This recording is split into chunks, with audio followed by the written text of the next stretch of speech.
যা মানে পটভূমি বলেছে।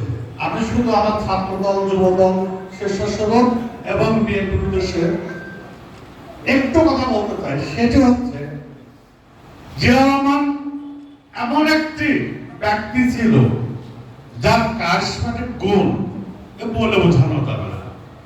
শুধু একটি কথা বলি, দেশের প্রয়োজনে যখন যত ক্রাইসিস হয়েছে, দেখেন জিয়া রহমান সেই ক্রাইসিসকে মোকাবেলা করেছে, দায়িত্ব নিয়েছে। ঠিক তেমনি ওনার এমন একটা কারিশমাটিক ক্ষমতা ছিল যে ক্ষমতার বলে তিনি এই জাতির কাছে দুইটি জিনিস চেয়েছিল। ওই যে বলে না, money is no problem. Awami League বাজে ব্যাখ্যা করছিল না জিয়া রহমান নিয়ে। জিয়া রহমান এই মানি ইজ নো প্রবলেম কেন বলেছিল? বলেছিল এই রাষ্ট্র গঠন করতে গিয়ে টাকা মানি নো প্রবলেম, কিন্তু আপনারা জাতির কাছে বলেছিল আপনারা আমাকে দুটি জিনিস দেন। সে দুটি জিনিস কি বলেছিল জানেন কি? ছাত্রদল, যুবদল জানেন আপনারা? উনি বলেছিল ছাত্ররা আমার ডান হাত, যুবকরা আমার বাম হাত, কৃষক ভাইরা আমার পিণ্ড। আপনারা এই হৃদপিণ্ডের সঙ্গে আমার ডান হাত আর বাম হাত দেন। আমি এই দেশের অর্থনৈতিক টাকা, শিল্প কোথায় নিয়ে ঠেকাবো? টাকা কোনো ব্যাপার না। ওনার কারিশমাটিক গুণের কারণে এই চার মধ্য দিয়ে উনি 19 দফা ঘোষণা করেছিলেন। কি ঠিক?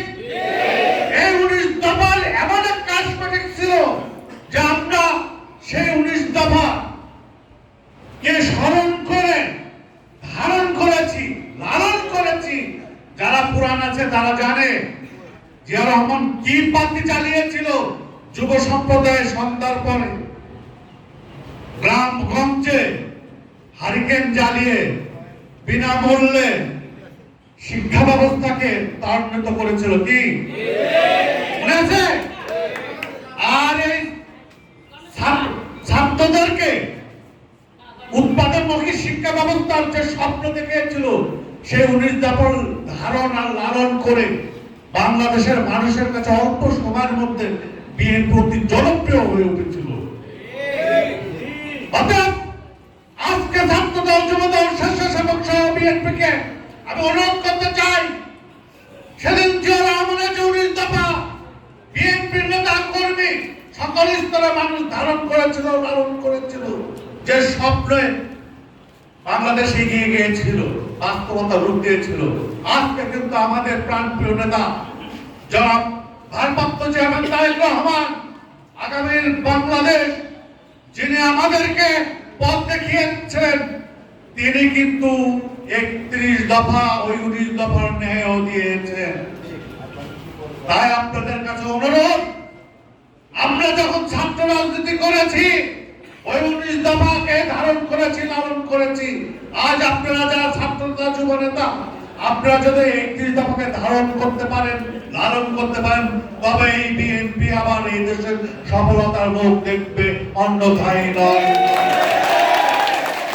আজকে এই 44তম বাংলাদেশের সর্বকালের শ্রেষ্ঠ প্রেসিডেন্ট মরহুম জিয়া রহমানের এই 44তম শাহাদত বার্ষিকীতে আমি তার জান্নাতুল ফেরদৌস কামনা করে আজকে আমার এই সংক্ষিপ্ত এই সকলের উপস্থিতি, সবাইকে ধন্যবাদ জানিয়ে সকলের উপস্থিতির মধ্য দিয়ে সুন্দর একটি আলোচনা সভা সমাপ্ত করছি এখানে, এবং হুজুরকে আমি দোয়া করার অনুরোধ করছি। ধন্যবাদ।